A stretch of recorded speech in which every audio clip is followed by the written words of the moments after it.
With regard to the several of these conversations, in his interview with Lester Holt on NBC, the president said, "I had dinner with him.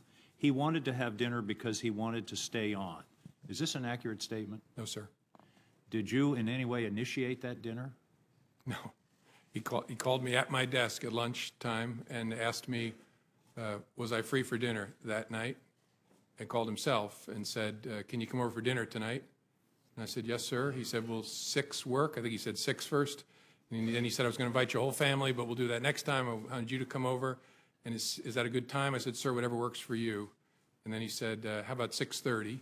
And I said, whatever works for you, sir. And then I hung up and had to call my wife and break a date with her. I was supposed to take her out to dinner that night. That's one of the all-time great excuses for breaking a date. Yeah. In retrospect, I love spending time with my wife. I wish I'd been there that night. That's one question I'm not going to follow up, Mr. Comey. But in that same interview, the president said, in one case I called him and in one case he called me. Is that an accurate statement? No. Did you ever call the president? No. I might.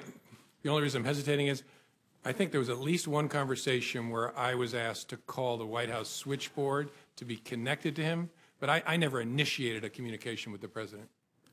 And in his press conference on May 18th, the president was asked whether he had urged you to shut down the investigation into Michael Flynn. The president responded, quote, no, no. Next question. Is that an accurate statement? I don't believe it is. Thank you. With regard